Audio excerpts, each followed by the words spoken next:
والصلاة والسلام على سيد الأنبياء والمرسلين المخاطب بطه وياسين سيدنا ونبينا وشفيع ذنوبنا وحبيب قلوبنا وطبيب نفوسنا مولانا أبي القاسم محمد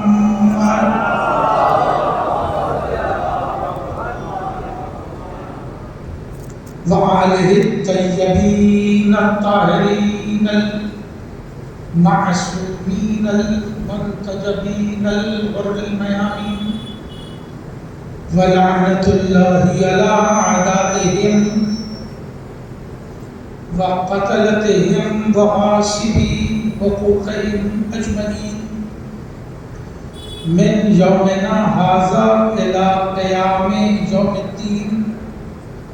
أما بعد فقد قال الله سبحانه تبارك وتعالى في كتاب المبين وأصدق القائلين بسم الله الرحمن الرحيم الله ولي الذين آمنوا يخرجهم من الظلمات إلى النور والذين كفروا أولياؤهم الطاغوت يخرجونهم من النور إلى الظلمات أولئك أصحاب النار هم فيها خالدون. صلوات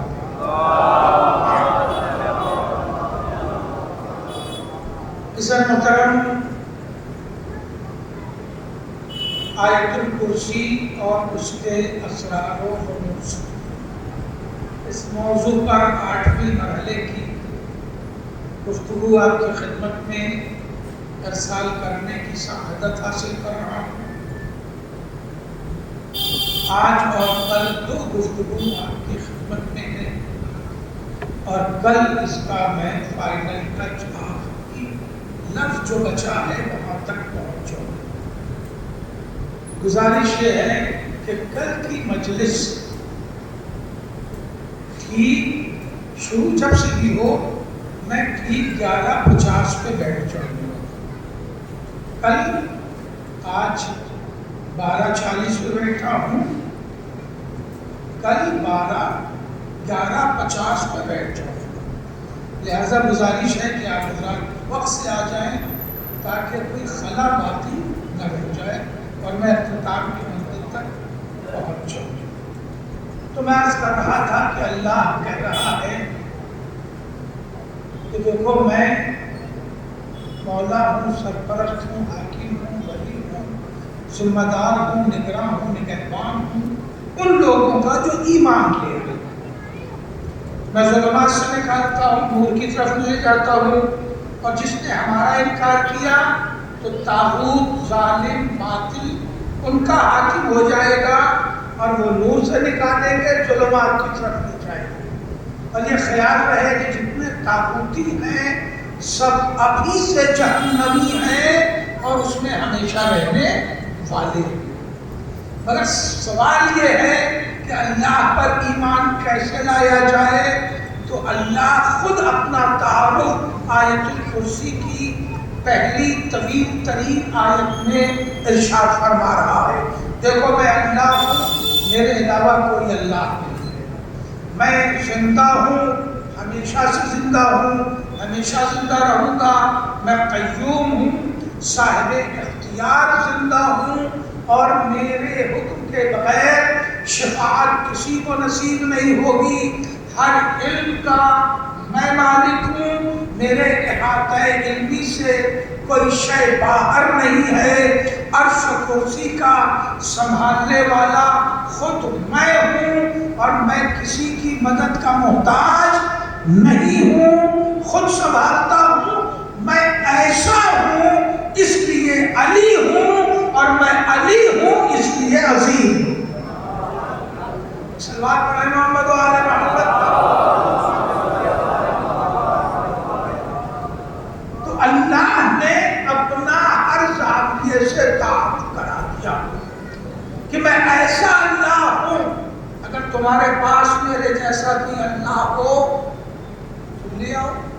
مانو، دکھاؤ، سمجھاؤ، تو تمہارے پاس ایسا کوئی اللہ نہیں، پھر بھی میں تم پر کوئی دباؤ نہیں ڈالتا کہ مجھ کو مانو۔ بڑی نازک سی بات ہے۔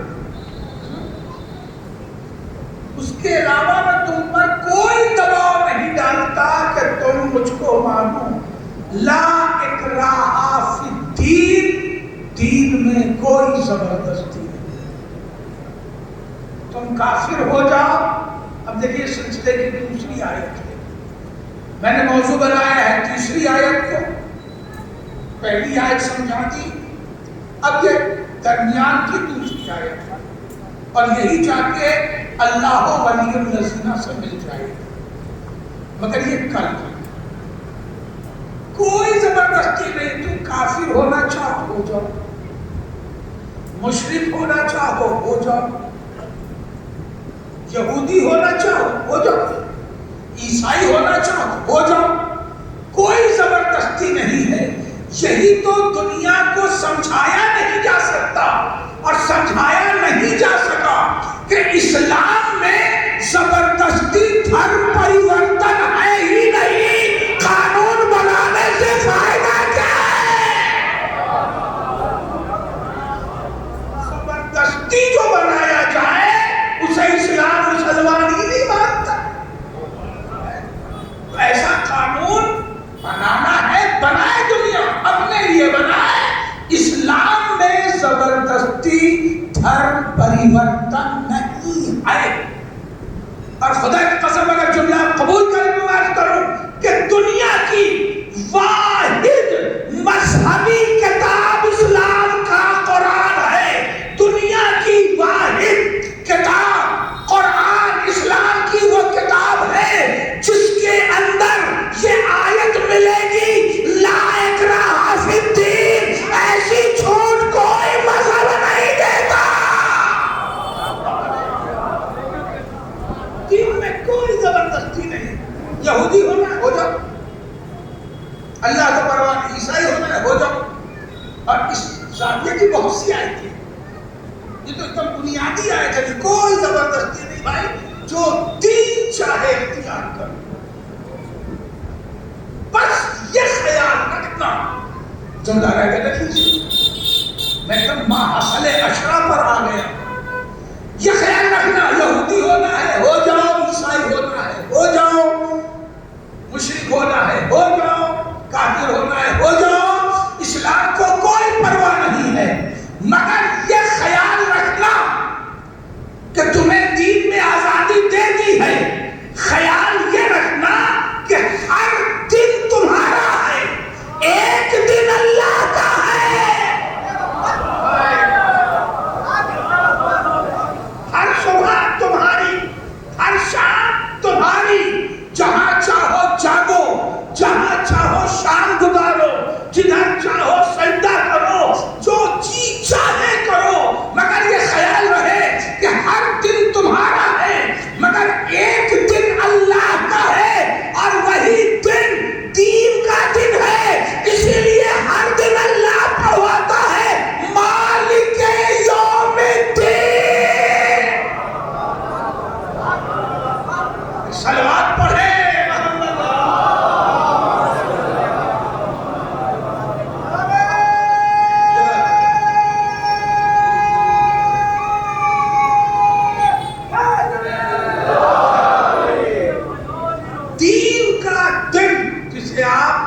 ترجمے میں کہتے ہیں، ترجمے میں قیامت کے دن کا مالک اللہ، یعنی لفظ قیامت ہو رہی ہے، لفظ قیامت تو خود بھی ہے، پورا سورہ قیامت ہے، مگر یہاں اللہ نے قیامت کا لفظ کو نہیں استعمال کیا کہا؟ مالک یوم الدین، وہی اللہ دین کے دن کا مالک ہے، اور وہ دین کا دن ہوگا۔ تم نے کون سا دین اختیار کیا ہم دنیا میں نہیں پوچھنے آ رہے ہیں، مگر اس دن پوچھیں گے ضرور، تمہارا اللہ کون تھا، اسے کیوں مانا، تمہارا رسول کون تھا، اسے کون کیوں مانا، اور بعد رسول کس کی تقلید کی ہے۔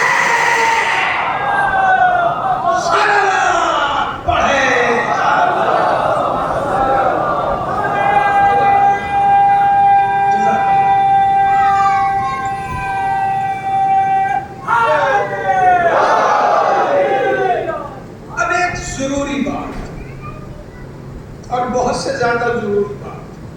قرآن نے کیا کہا؟ لا اکراہ فی الدین. دین میں کوئی زبردستی نہیں ہے نا.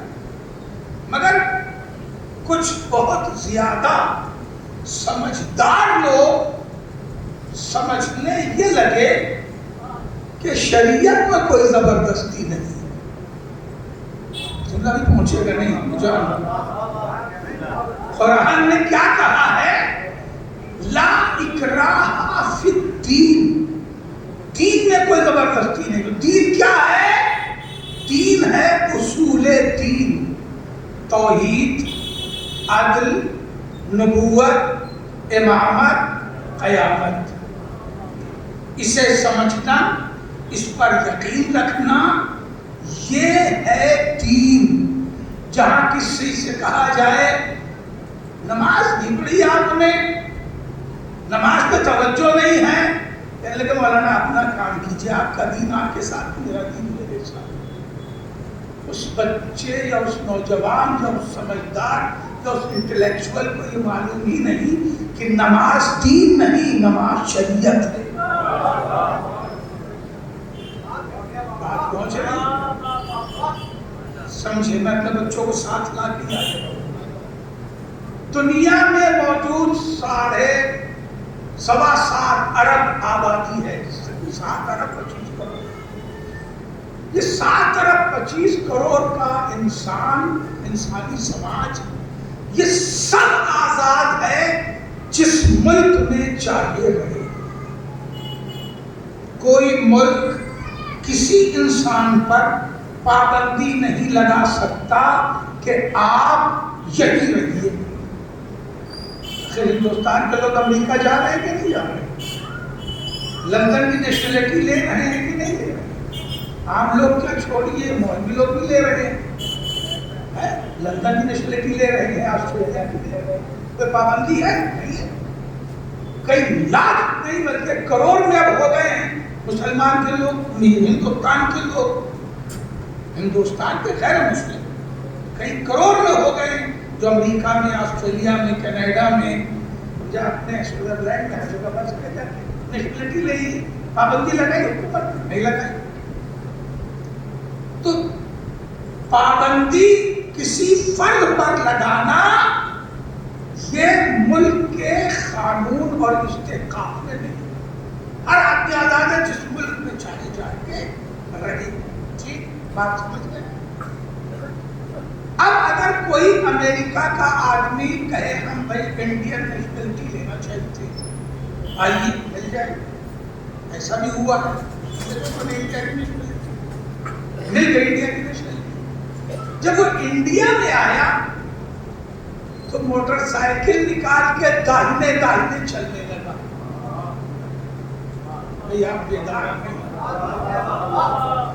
موٹر سائیکل نکال کے داہنے داہنے چلنے لگا. کار نکال کے داہنے داہنے چلنے لگا. چل پائے گا؟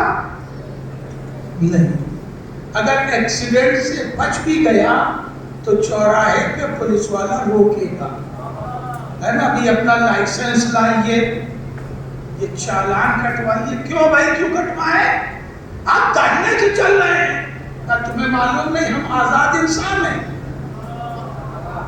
ہم آزاد انسان ہیں. ہم چاہے داہنے سے چلیں چاہے بائیں سے چلیں، تم سے مطلب. وہ کہہ رہا جی نہیں ایسا نہیں ہے. اپنا ایک پیر اٹھائیے،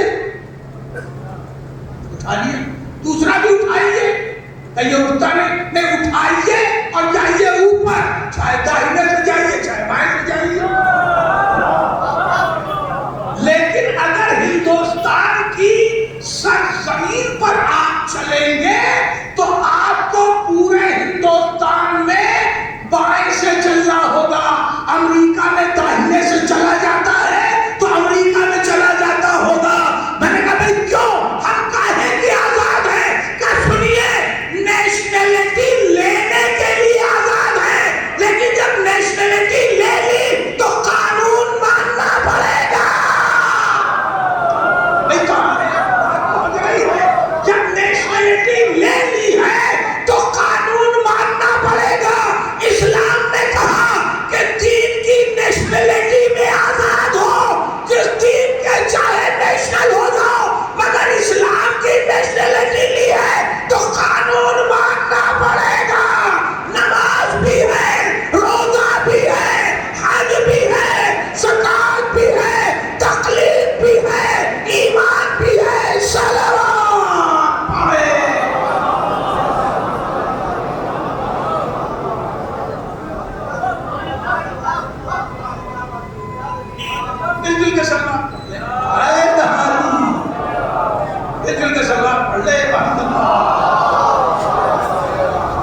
یہودی سے کہتا ہے نماز پڑھو، مشرک سے کہتا ہے نہیں، عیسائی سے کہتا ہے نہیں، تو ان کا دین ان کے ساتھ ہے، لکم دینکم ولی دین۔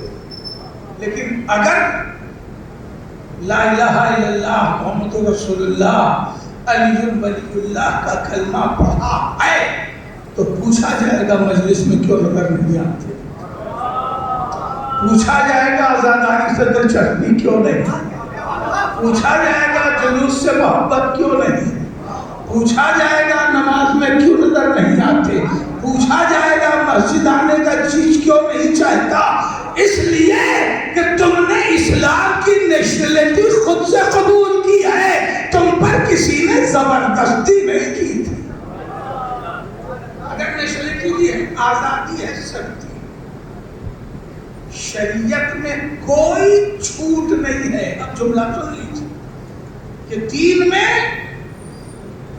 کوئی پابندی نہیں ہے اور شریعت میں کوئی چھوٹ نہیں ہے سوائے وکلانگوں کے۔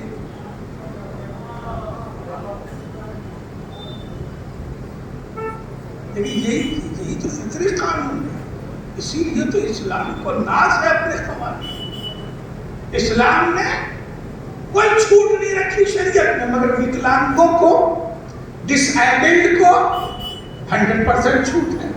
مینٹل ڈس ایبلڈ ہے خدا نہ خواستہ، اس کے لیے نماز ہے، نہ روزہ ہے، نہ حج ہے، نہ زکوٰۃ ہے، کچھ بھی نہیں ہے۔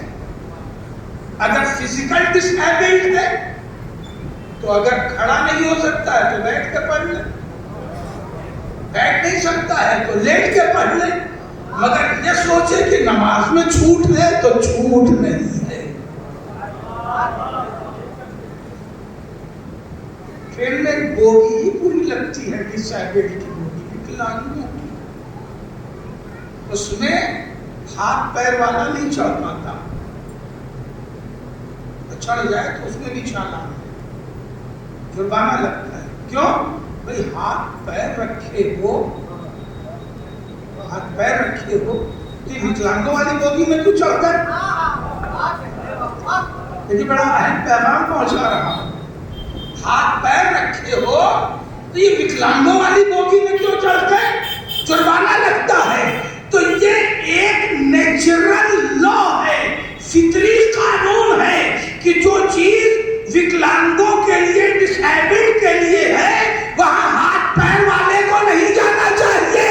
تو ذرا انٹلیکچوئلز کو بھی سمجھ لینا چاہیے، فرش ادا پر بیٹھنا ثواب ہے، اگر مجبور نہیں ہو تو کرسی پہ نہ بیٹھنا۔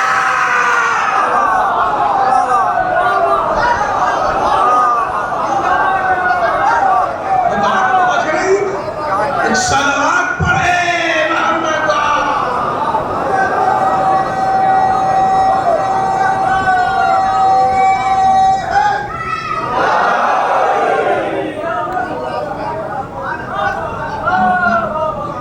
مسجدوں میں بھی کرسیاں لگ رہے ہیں، آپ اگر بیٹھ نہیں سکتے، میں خود ہی گھٹنا نہیں ٹیک سکتا زمین پر، اگر آپ کو یقین نہ ہو تو فرش پر ہی اٹھتے بیٹھتے مجھے دیکھیں، میں سجدہ نہیں کر پاتا، نہیں ٹیک پاتا، میں بھی ڈسیبلڈ ہو رہا ہوں، نہیں تھا، نہیں ہو رہا، دعا کیجئے گا تو شاید ٹھیک بھی ہو جاؤں، دعا کے اوپر بدلے۔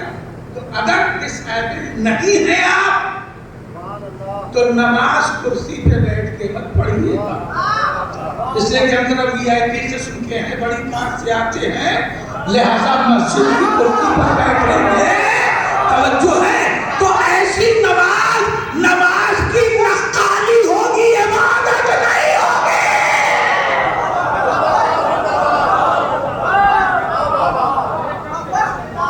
ہر آدمی کو جزاک اللہ سلامت ہے،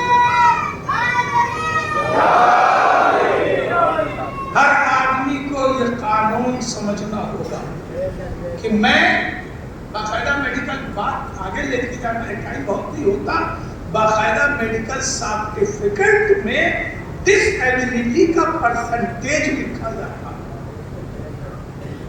ڈس ایبلٹی کا پرسنٹیج لکھا جاتا ہے کتنے پرسنٹ ڈس ایبلڈ ہے، اسی اعتبار سے اسے چھوٹ ملتی ہے نا۔ اتر پردیش گورنمنٹ میں بس میں چلنے کے لیے ڈس ایبلڈ کے لیے چھوٹ ہے، تو اس میں بھی پرسنٹیج ہوتا ہے۔ جو 100% ڈس ایبلڈ ہوگا اس کے لیے بس میں 100% چھوٹ ہے، بالکل فری جا سکتا ہے، بلکہ اپنے ساتھ ایک آدمی کو بھی لے جا سکتا ہے جس کا کرایہ آدھا لگتا ہے نا، یعنی آدھے کرائے میں 13 آدمی سفر کر سکتے ہیں۔ بیکار نہیں ہے، آپ تو میں کیسے اپنی بات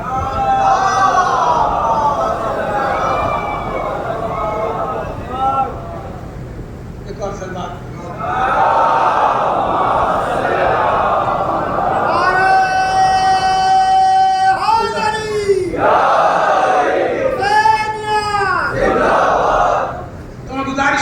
یہ سارے پیغام بہت ضروری ہے، اسے محسوس کیجئے گا دیدار بنے رہنے کے لیے۔ تو میں نے کیا جملہ عرض کیا؟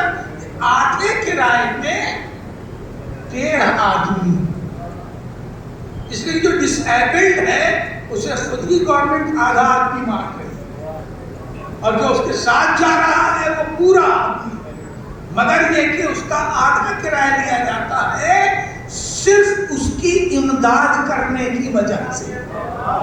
کیا سن رہے ہیں؟ یعنی اگر آپ کسی مجبور کی امداد کر دیں تو آدھا خرچ کرنے پہ پورا بونس ملتا ہے۔ اب سمجھ میں آیا اللہ نے خیرات میں اتنا ثواب کیوں رکھا ہے؟ صلوات پڑھیں۔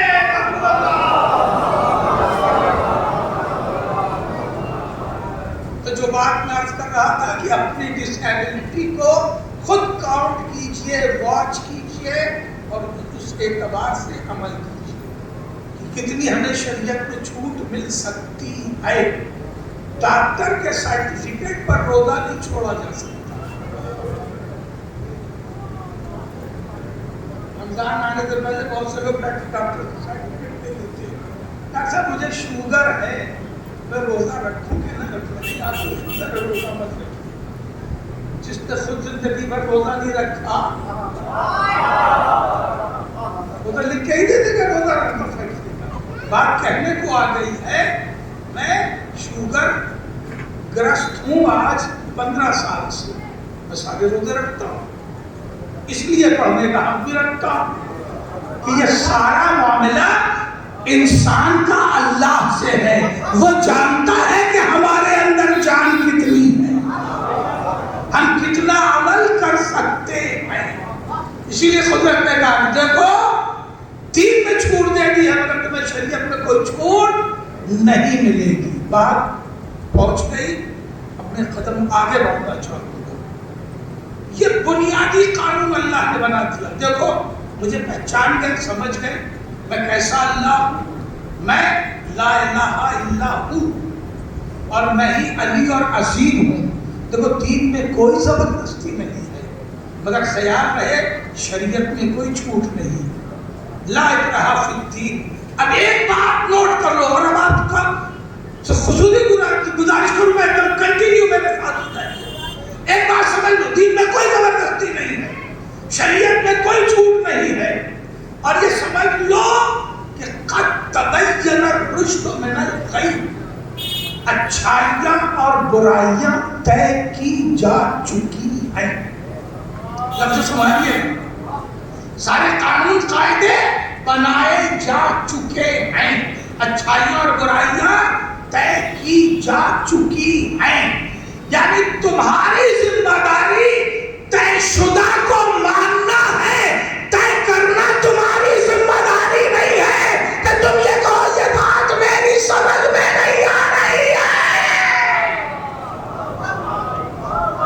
طے کرنا تمہاری ذمہ داری نہیں، طے شدہ کو ماننا تمہاری ڈیوٹی ہے، تمہاری ذمہ داری۔ کیا ہم نے طے کیا ہے اس کے مانو؟ کوئی آج مسلمان ہو رہا ہے، آیت وہی ہے کہ طے کی جا چکی ہیں۔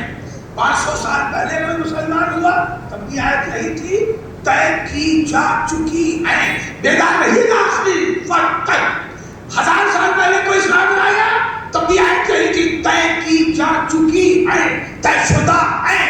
رسول کے زمانے میں اگر کوئی اسلام لایا تب بھی تو آیت یہی ہے کہ اچھائیاں اور برائیاں, نیکی اور بدی, قانون قاعدہ طے کیا جا چکا ہے. تو اللہ پہلے ہی طے کر چکا ہے, تو سارے قانون اللہ طے کر چکا ہے.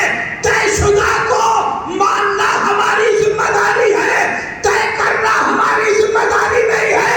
تو اب کوئی یہ کیسے کہہ سکتا ہے کہ محمد نے جو کل حرام کیا میں اسے حلال کرتا ہوں؟ بیدار ہے, یا جو حلال کیا اسے میں حرام کرتا ہوں. کسی کو حق نہیں ہے کہ اللہ کے طے شدہ کو اور مصطفیٰ کے بتائے ہوئے کو حلال کو حرام بتا دے یا حرام کو حلال بتا دے. یہ استحقاق کسی کو نہیں ہے. طے شدہ کو ماننا ہے تو اب تلاش کرتے رہنا کہ بعد رسول کس کس نے حلال کو حرام کیا, حرام کو حلال کر دیا. صلوات پڑھے بابا.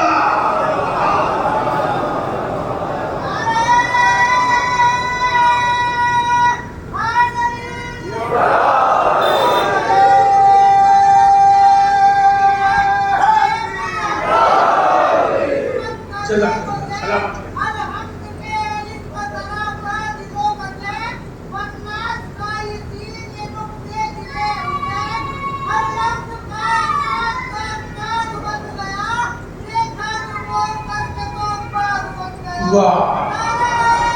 حیداری.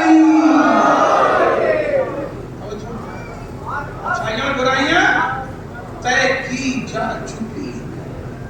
طے شدہ کو ماننا تمہاری ذمہ داری ہے, طے کرنا تمہاری ذمہ داری نہیں. یہ بات سمجھ میں نہیں آ رہی ہے, یہ اچھی نہیں لگ رہی ہے. یا کل جو حلال تھا اسے میں آج حرام کرتا ہوں, جو کل حرام تھا اسے میں حلال کرتا ہوں. اگر ایک قانون مصطفیٰ کو, جملہ کرو, ایک قانون مصطفیٰ کو بعد مصطفیٰ اگر کسی نے بدل دیا تو اسی دن وہ اسلام سے خارج ہو گیا. اسلام سے مسلمان ہی کاؤنٹ نہیں ہوگا, اس لیے کہ قانون ہے قد تبین الرشد من الغی. اب تم اتنی بات سمجھ گئے کہ دین میں کوئی زبردستی نہیں ہے, شریعت میں کوئی چھوٹ نہیں ہے. اس لیے چھوٹ نہیں ہے کہ اچھائیاں اور برائیاں, نیکی اور بدی سب طے شدہ ہے. تم دین کا سفر طے کیسے کرو گے؟ یہ آج کی آخری بات. دین کا سفر, آخری بات پڑھی, آخری جملہ نہیں پڑھا ہے. جب سمجھنے طریق تو بنا کہ آخری جملہ ہے تو ابھی اتر کیوں نہیں رہے گا, آخری بات پڑھ رہا ہوں. سفر طے کیسے کرو گے دین کا؟ عام آدمی ہو, انمول ہو, چاہتے ہو دین کا سفر طے کرے تو یہاں قانون بنا رہے پڑا. قد تبین الرشد من الغی. طے کرنے کی نیت سے مت آنا, یہ جملہ بچے.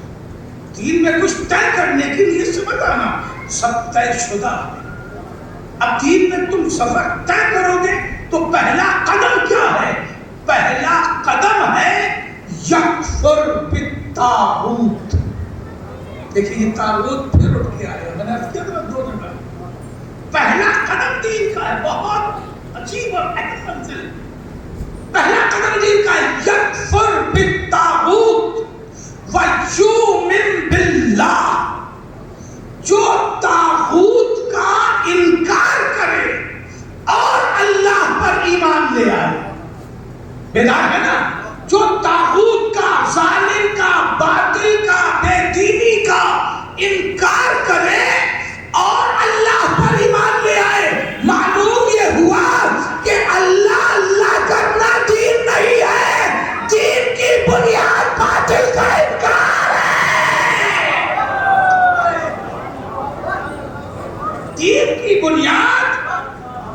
سرات انکار باطل.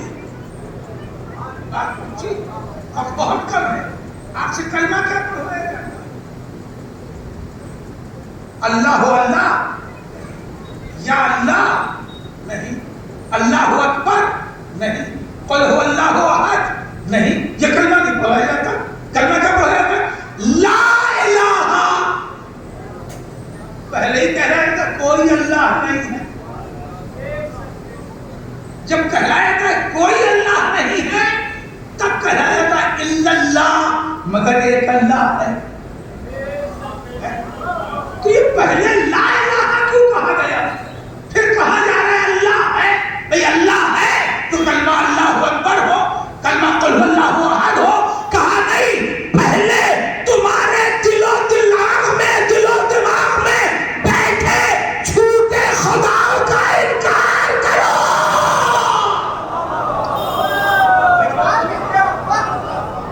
صلوات پڑھے محمد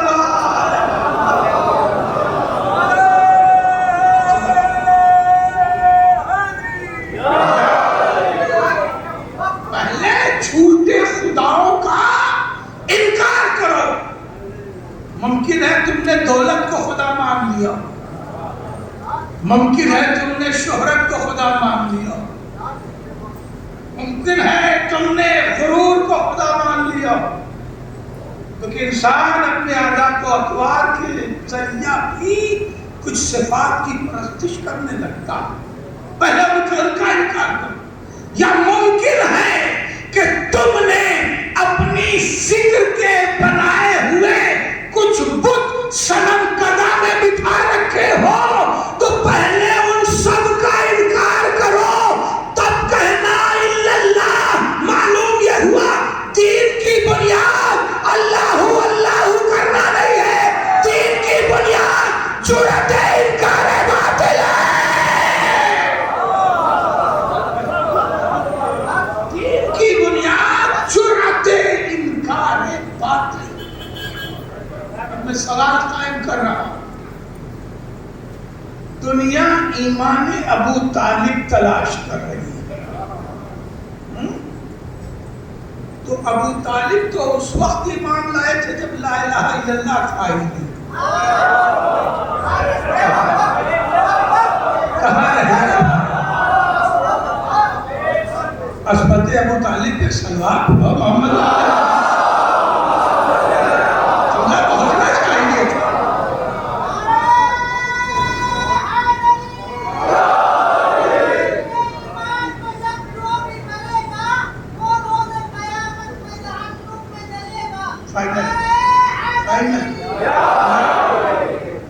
مقام توجہ ہے.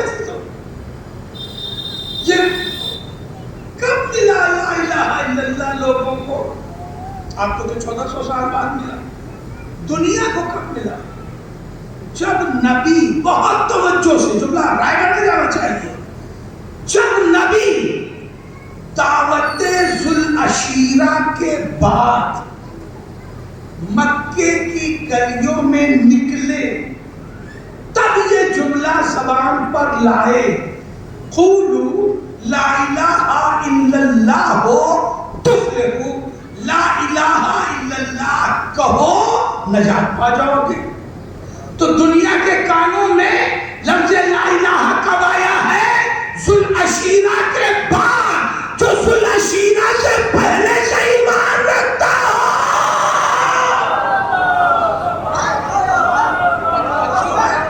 پھر اس کا ایمان کیسے پہچان ہوگے؟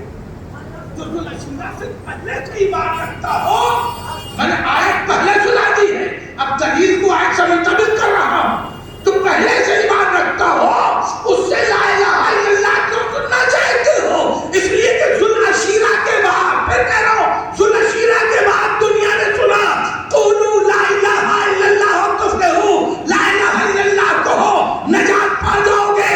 مگر جو ذوالعشیرہ کے پہلے سے ایمان لایا ہو، اس کے ایمان کا اندازہ کیسے لگاؤ گے؟ تو آپ بتاتا ہوں کہ اس کا ایمان قرآن کے کس حکم پر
فہمی نے یہ جملہ متاثرین مورخ یہ جملہ لکھا کہ ابو طالب نے ابو لہب کو بٹھایا، یکفر بالطاغوت ہوا کہ نہیں؟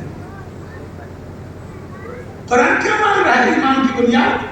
تو طاغوت کا پہلے انکار کر، ابو لہب کو بٹھا دیا یکفر بالطاغوت۔ دوسرا فقرہ کیا ہے؟ وَيُؤْمِنْ بِاللَّهِ، جب طاغوت کا انکار کر لے، دنیا کے بڑے باطل کا انکار کر لے، تب اللہ پر ایمان لے آئے۔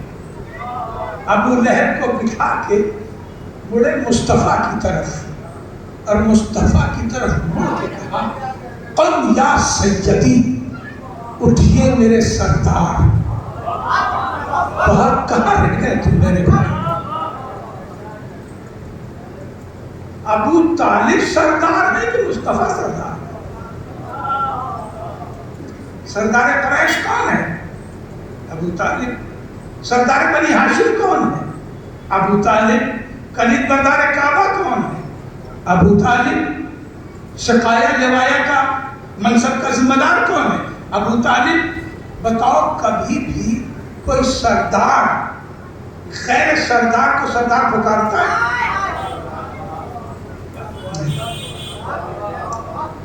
رشتے کے اعتبار سے چچا ہیں، کسی چچا کو دیکھا ہے کہ اپنے بھتیجے سے کہے میرے مالک میرے سردار؟ کہیں دیکھا ہے؟ نہیں۔ تو رشتے میں چچا ہیں، بلکہ چچا نہیں بڑے ابا، جناب عبداللہ چھوٹے تھے۔ بڑا باپ اپنی گود کے پالے ہوئے بھتیجے کو سردار پکارے گا؟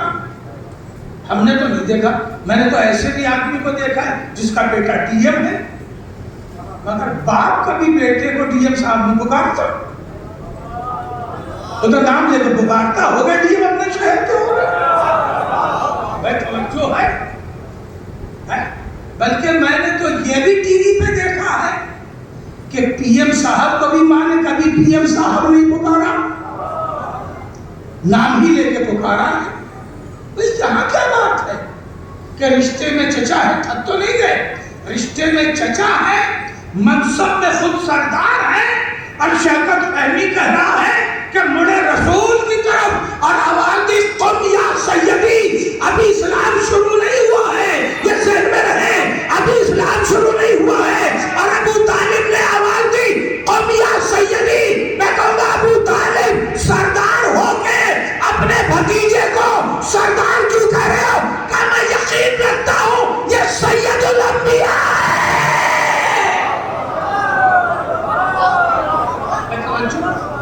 صلوات پڑھے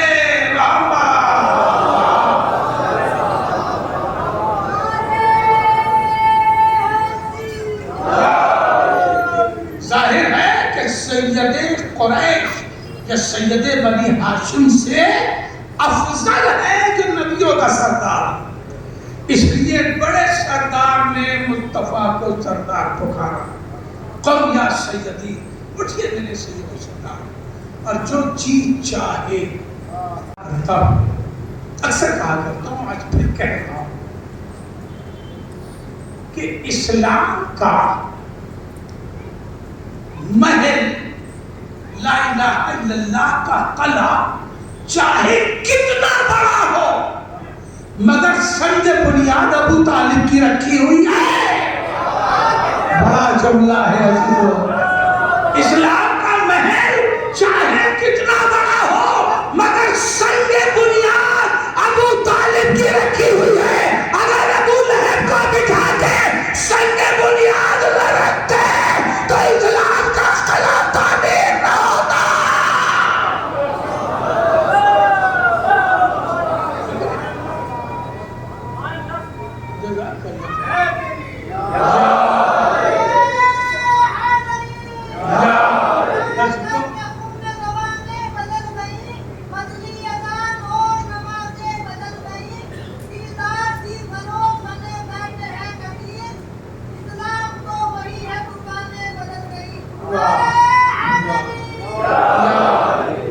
عزیزوں ایک بات بتاؤں،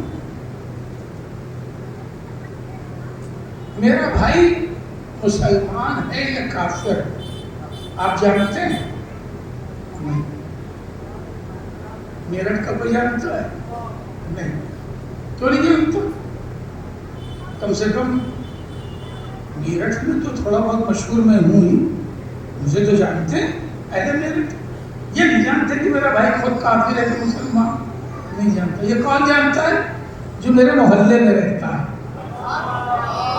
بیدار نہیں ہے، لگتے وہ جانتا ہے جو میرا پڑوسی ہے، جو میرے محلے میں رہتا ہے۔ پھر مولانا کو ماشاءاللہ گھوم بڑی مسجد پڑھتے مگر خود نہ کھاتا ان کے بھائی تو مسلمان بھی نہیں، وہ جانتا ہے جو محلے میں رہتا ہے۔ عجیب مشکل ہے، 1400 سال کا، 1400 سال بعد کا مسلمان ڈھونڈ رہا ہے کہ ابو طالب کافر تھے یا مسلمان۔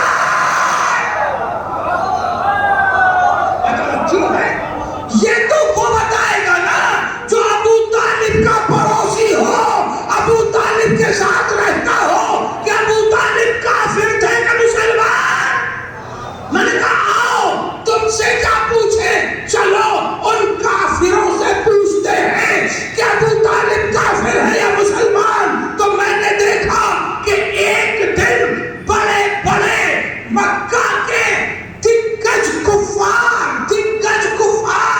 بڑے بڑے سردار مل کر کے ابو طالب کے پاس آئے، اور ابو طالب کے پاس آنے کے بعد کہا اے ابو طالب تم اپنے بھتیجے سے کہہ دو کہ ہمارے خداؤں کو برا نہ کہے۔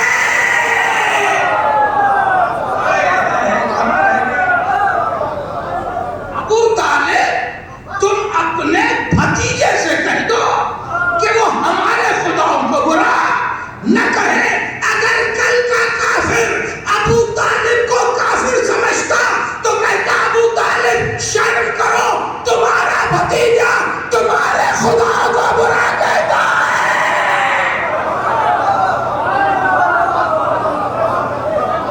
صلوات پڑھے محمد والے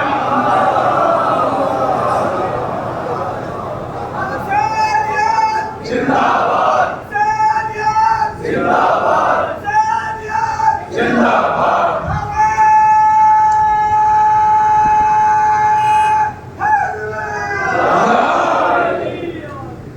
کافر کہتا نا تمہارا بھتیجا تمہارا کھاتا ہے، تمہارے گھر میں رہتا ہے اور تمہارے خداؤں کو برا کہتا ہے۔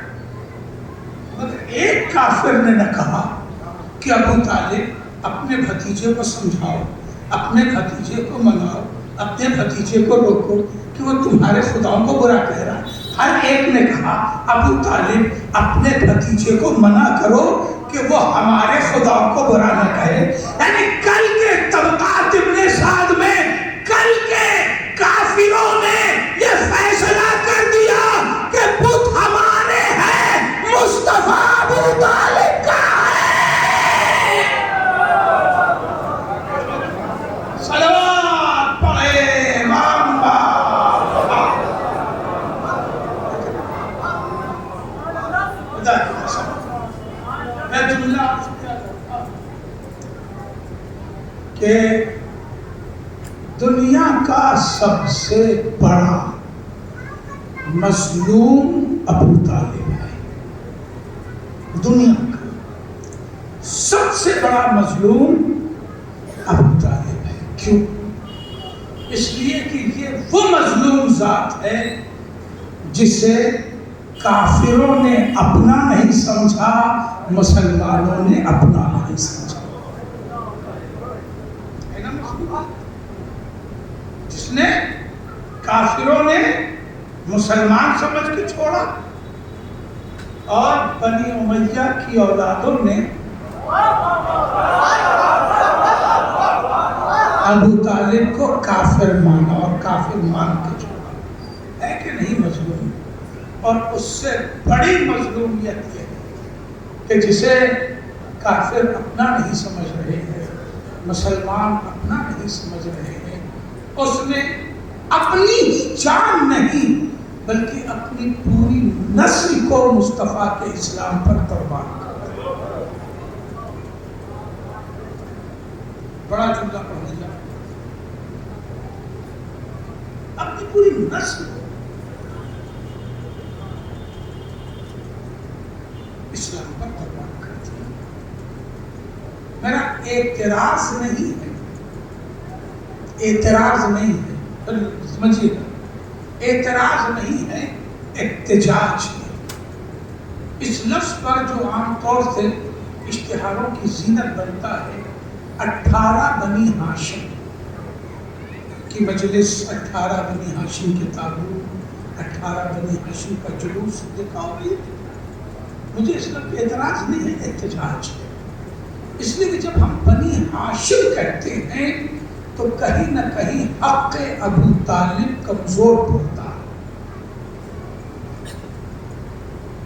حق ابو طالب کمزور پڑتا ہے۔ کس اعتبار سے؟ کئی ہزار بنی ہاشم تھے جو کربلا نہیں آئے،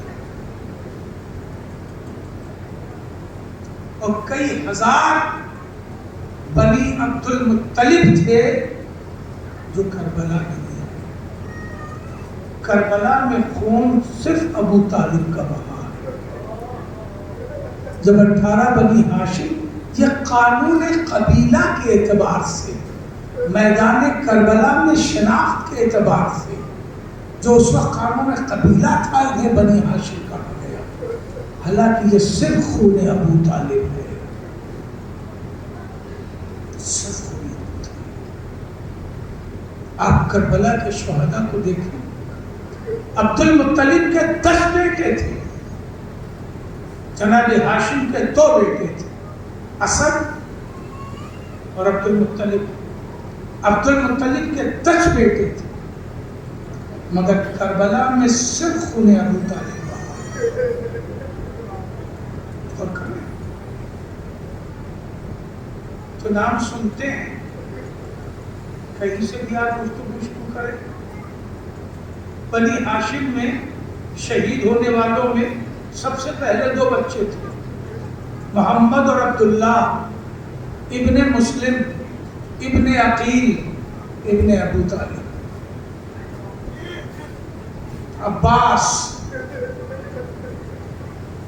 ابن علی ابن ابی طالب، برادران عباس ابن علی ابن ابی طالب، قاسم عبداللہ ابن حسن ابن علی ابن ابی طالب، اور محمد ابن عبداللہ ابن جعفر ابن ابی طالب، علی اکبر علی اصغر ابن حسین ابن علی ابن ابی طالب۔ سب تو ابو طالب ہی کا خون تھا جس نے پوری کربلا کو رنگ دیا۔ اگر اشتہار یوں بنے 18 بنی ابی طالب، تو یہ پیغام زمانے تک پہنچے گا کہ یہ جتنا لوہا ہے خون ابو طالب کے لیے، جتنا ماتم ہے خون ابو طالب کے لیے، خود حسین ابن علی ابن ابی طالب، صرف ابو طالب کا خون، اور اپنی پوری شان و شوکت کے ساتھ ہوا۔ ابھی آپ نے ذاکر اول سے سنا کہ اللہ نے ساری وفائیں عباس کو دی تھی۔ کمال عباس یہی ہے، ابو طالب سے بھی زیادہ وفادار کوئی ہوئے زمین پر ہے نہیں۔ مولائے کائنات جس قدر مصطفیٰ کے وفادار تھے، کوئی ہو سکتا ہے؟ نہیں ہو سکتا۔ مگر کمال عباس یہ ہے کہ انہوں نے صفت کو اسم بنا دیا۔ صفت ہے وفا، وفا صفت ہے۔ عباس اس ذات کو کہتے ہیں جس نے صفت کو اسم بنا دیا۔ اب جب بھی دنیا میں وفا پکارا جائے گا، عباس یاد آئے گا۔ جب بھی وفا پکارا جائے گا، نہ ابو طالب یاد آئیں گے، نہ علی یاد آئیں گے، نہ انبیاء یاد آئیں گے، نہ اوصیاء، صرف عباس یاد آتا ہے، اس لیے کہ اس غازی نے صفت کو کیا بنا دیا؟ اسم بنا دیا۔ اور یہی نہیں، سب سے پہلے داؤد نے علم اٹھایا، اس کے بعد آئیے خاندان بنی ہاشم میں جناب ہاشم نے علم اٹھایا، پھر جناب عبد المطلب نے علم اٹھایا، پھر جناب ابو طالب نے علم اٹھایا۔ یہ خاندانی علمدار ہیں، میں نے جملہ پڑھا تھا، پرسوں جملہ نہ پڑھا تھا کہ یہ خاندانی علمدار۔ اس کے بعد جناب ابو طالب کے بعد جناب مولا کائنات نے علم اٹھایا، ان کے دوسرے بیٹے جناب جعفر طیار نے علم اٹھایا، اور مولا کائنات نے تو 50 سے زیادہ جنگوں میں علم اٹھایا، 50 سے زیادہ جنگوں میں علم اٹھایا۔ خدا جانے عباس نے کس شان سے علم اٹھایا کہ جب علمدار کہا جاتا ہے عباس یاد آتا ہے۔ اس صفت کو بھی اسم بنا دیا، اس صفت کو بھی اسم بنا دیا عباس۔ وہ وفا ہے کیا؟ وہ وفا ہے کیا؟ خدا نے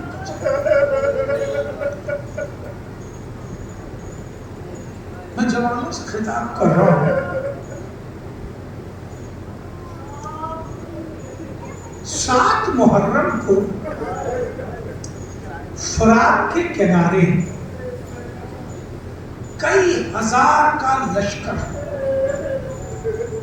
عمدہ چلا، 30,000 کا کم سے کم لشکر عمدہ چلا کہ حسین کے خیمے اجاڑ ہوئے۔ سوچیے کپڑے کے چند خیمے ہیں، ان خیموں میں کتنی رسیاں لگی ہوں گی، کتنی کنٹی لگے ہوں گے؟ 100 سوا 100 بس نا، 100 سوا 100 رسیوں کو تلوار سے کاٹنا ہے، اور کاٹنے والی 30,000 تلواریں ہیں۔ کتنے سیکنڈ لگیں گے؟ لشکر عمدہ چلا رہا ہے، خیمے اجاڑ کے پھینک دو، ہٹا خیمے حسین کے یہاں سے۔ حسین نے کہا بھیا عباس ذرا اس بڑھتے ہوئے لشکر کو دیکھنا تو، 10 محرم کو جناب عباس کو کوئی کہا، حسین کو جو کام عباس سے لینا تھا وہ 7 محرم کو لے چکا۔ کہا جاتا ہے نا عباس کو کیوں لائے تھے جب لڑانا نہیں تھا، جنگ کی اجازت نہیں دینی تھی، وہ کام حسین 7 محرم کو لے چکے تھے۔ 10 محرم کو وہ کام ہی نہیں تھا عباس کا، صرف علم لے کے لشکر حسین کو دن بھر بچا کے رکھنا، ایک الگ موضوع۔ یہ عباس نے پڑھتے ہوئے لشکر کو دیکھنا، جناب عباس نے تلوار نکالی۔ آج عباس کے پاس تلوار ہے، 10 محرم کو تلوار نہیں تھی، تلوار نکالی آگے بڑھے۔ جب آگے بڑھنے لگے تو جناب زہرقین بھی بڑے صاحب، بڑے بہادر کا نام زہرقین ہے بھائی۔ جناب عباس نے کہا چچا آقا نے صرف مجھے حکم دیا ہے پلٹ۔ عباس کا سکھایا ہوا سکھایا ہوا بھتیجا علی اکبر وہ بھی پیچھے پیچھے چلا۔ میرے لال اکبر کیا بات چچا میں بھی چلوں؟ کہا نہیں میرے لال آقا نے صرف مجھے کہا۔ علی اکبر بھی بولے اکیلے جناب عباس دارو یہ فضائل وہ ہے کہ اپنے کو روکنا میں مجھے مشکل ہے۔ اکیلے جناب عباس آگے بڑھے، تلوار سے خط کھینچا، خط کھینچنے کے بعد تلوار پلٹ کر کے کھڑے نہیں ہیں، تلوار پھر نیام میں ڈال لی اور ہاتھوں کو باندھ کے کہا ہمت ہو تو اس لکیر سے آگے بڑھ دکھاؤ۔ حملہ نہیں کیا، کیوں؟ اس لیے کہ آقا نے کہا کہ صرف دیکھنا۔ اسی کو کہا جاتا ہے اور اسی وقت کو کہا جاتا ہے کہ عباس نے 30,000 کا لشکر صرف اپنی نگاہوں پہ روک رکھا تھا. شیر کی نگاہوں کی صد سے کوئی ایک قدم آگے نہیں بڑھا سکتا تھا. ایک کر کے آگے بڑھا. سب مل کے بھی اتنی ہمت نہیں رکھتے تھے کہ ایک قدم آگے بڑھا لیں. امام حسین نے موقع فراہم کیا. موقع وفا سمجھانا ہے. موقع فراہم کیا جناب عباس کو. وہاں باہر سے اٹھے خیمے میں آئے. آنے کے بعد کہا بہن میں نے اپنے شیر کو بہت روکا. کیا سن رہے ہیں؟ میں نے اپنے شیر کو بہت روکا. میں نے اپنے شیر کو بھیا کے جنازے پہ روکا جب تیر برس رہے تھے. میں نے اپنے شیر کو ولید کے دربار میں روکا جب وہ بپر چکا. میں نے اپنے شیر کو ہر کے لشکر کے پاس روکا جب اس کی زمین پہ پر چکا تھا. بہن میں نہیں چاہتا میرا شیر ٹوٹ جائے. میرے بہن میرے عباس کو اب تم بلا لو. جناب زینب نے جناب فضہ سے کہا اما فضہ جائیے باہر اور ترائی سے میرے عباس کو بلا لیں. جناب فضہ آئی عباس کے پاس. چھوٹے حضرت آپ کو شہزادی بلاتی. یہ سننا تھا. عباس سمجھ گئے شاید وہ کربلا بھی نہیں آئی جس کربلا کے لیے بابا نے مجھے مانگا تھا. آئے خیمے میں آنے کے بعد کہا شہزادی کیا حکم ہے؟ کہا میرے بھائی میرے شیر آقا کی مرضی یہ ہے کہ ہم خیمے اٹھا لیں. ابھی کسی نے شیر کہا تھا اپنے خیمے اٹھا لیں. وفائے پاس شیر. میں نے کئی درجن ایسے منظر دیکھے کہ جب بپرا ہوا آدمی کسی بات پر کمپرومائز کرنے پہ آتا بھی ہے نا تو کہتا ہے ٹھیک ہے جائیے آپ لوگ بات کر لیجئے ہم ہٹ جاتے ہیں. آپ دیکھ لیجئے ہم ہٹ جاتے ہیں. مگر وہ عباس جس نے اسی خیمے کے نہ ہٹنے کے لیے 30,000 کے لشکر کو روکا تھا وہی عباس اپنے ہاتھوں سے خیمے کی تنابیں کھول رہا ہے. اور دشمن آواز دے رہا عباس اب کیا ہو گیا.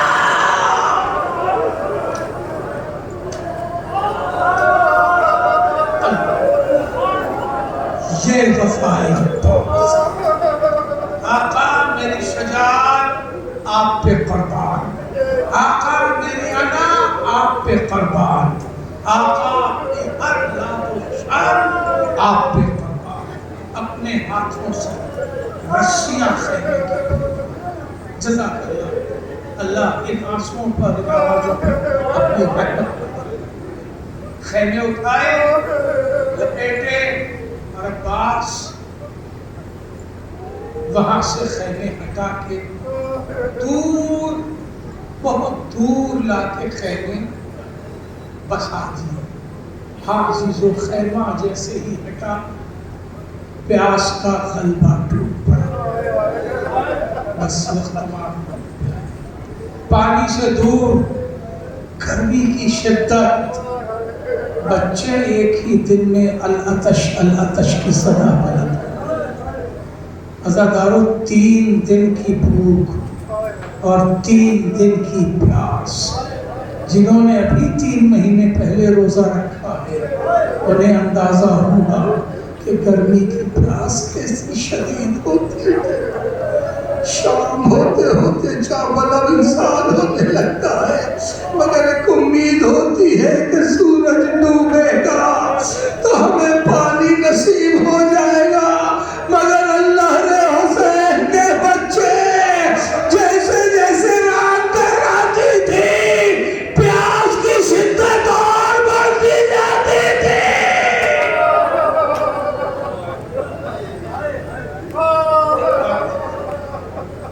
وہ آخری دن آ گیا. تو جب پیاس اپنی انتہائی شدت کو حسین کا لشکر ایک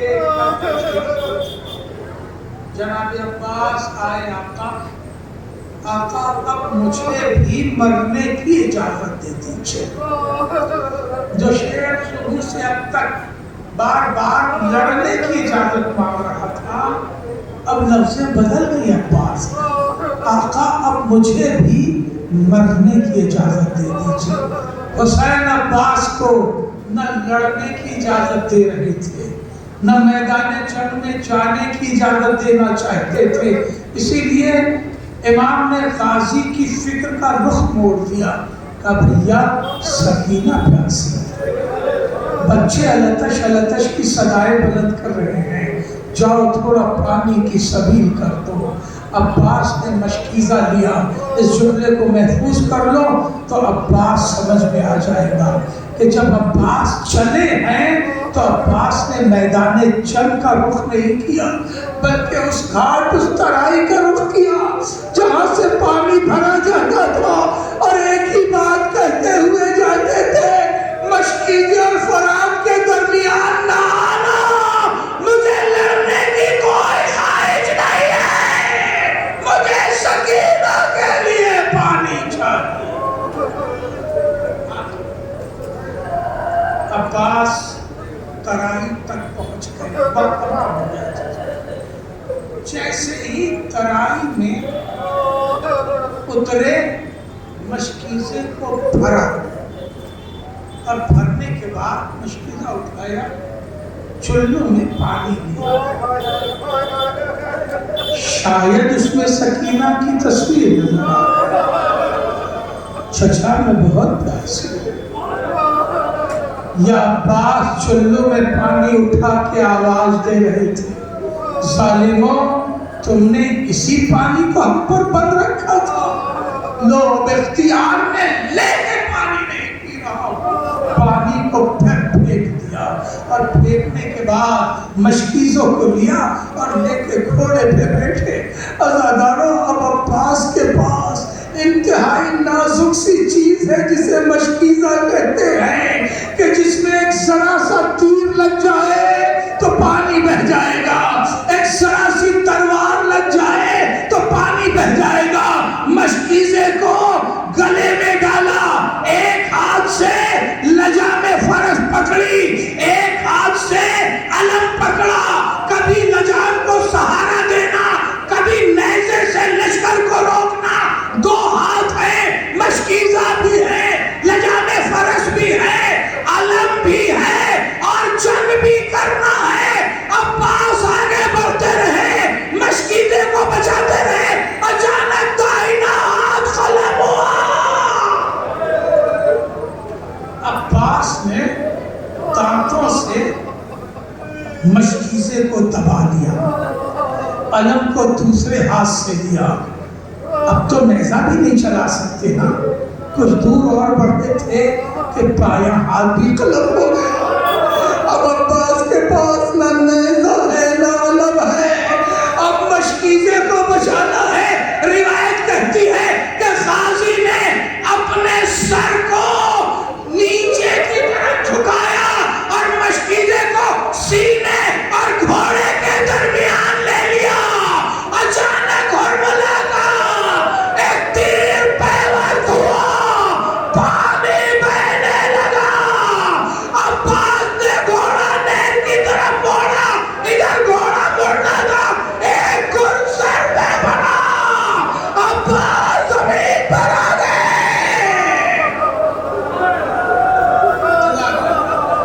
اللہ کسی کو میں نہ رلائے،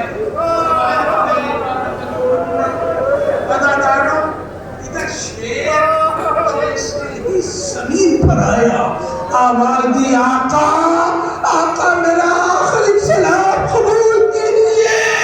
ارے یہ سننا تھا، حسین کمر پکڑ کے بیٹھ گئے، الان ان کا ذرا غیری، بھیا اب میری کمر ٹوٹ گئی۔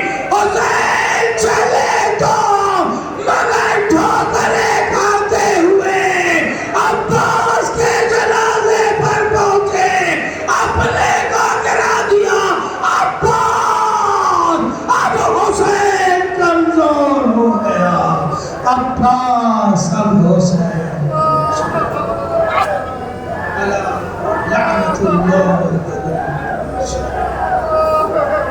وسيعلم المسيح أيهم القلب